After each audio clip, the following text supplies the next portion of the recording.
Week-end politique marqué par la permanence d'Éric Ciotti, vandalisé. Le député niçois et président des LR porte plainte pour ce pavé lancé dans la nuit de samedi à dimanche, cette vitre brisée. Bonjour Olivier Salerno. Bonjour. Militant LFI. Bon, forcément, vous condamnez ces violences. Bon, je ne veux pas passer les 5 minutes d'interview à dire que lancer un pavé dans une vitre, c'est pas bien. Lancer un pavé dans une vitre, c'est pas bien. Donc vous condamnez. Je voudrais savoir pourquoi est-ce qu'on en arrive là.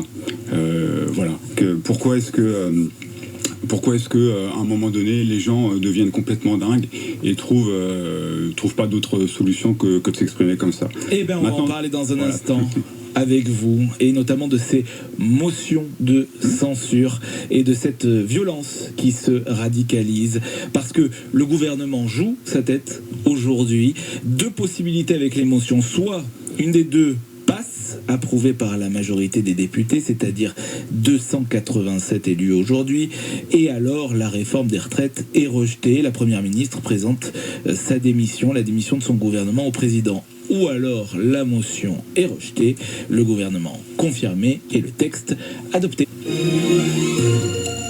8h05 sur France Bleu Azur et France 3 à Côte d'Azur. Les motions de censure, les épreuves du bac perturbées, les manifs qui se durcissent. Avec nous ce matin, Olivier Salerno, militant LFI dans les Alpes-Maritimes. On passe un cap là, Olivier Salerno, on l'a dit, donc cette permanence vandalisée d'Éric Ciotti, des rassemblements qui dégénèrent, une tension qui est en train véritablement de monter. Il y a une solution pour arrêter tout ça assez rapidement, c'est l'abandon de ce projet de réforme de retraite. En disant ça, ça veut dire que vous dites que c'est la faute du gouvernement.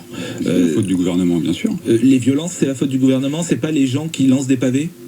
Les jusque-boutistes, les extrémistes jusqu'à présent, c'est bien eux. Ça fait plus de 2 mois qu'on manifeste, que de sondage en sondage, les gens expriment leur rejet total et radical de ce projet de réforme, parce qu'ils comprennent qu'il est injuste, qu'ils vont les faire travailler 2 ans de plus, alors que c'est pas particulièrement justifié. On l'a dit sous toutes les formes. Les syndicats unis ne veulent pas de cette réforme de retraite, l'opinion publique ne veut pas de cette réforme de retraite. Il y a 80% des gens qui sont en colère contre Emmanuel Macron, c'est 40% de plus en 2 mois, c'est le dernier sondage qui vient de tomber.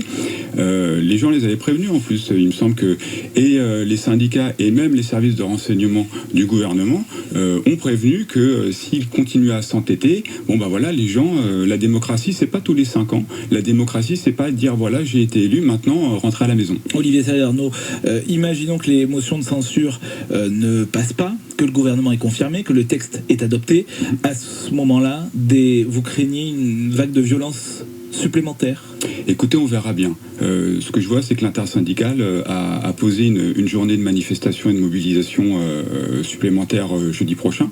Ça vous a pas échappé que jeudi, c'est après le vote de cette motion. C'est une façon de dire ça continue. Ça continue, bien sûr. Alors, ce que je disais tout à l'heure, ça peut s'arrêter très vite si le projet est abandonné.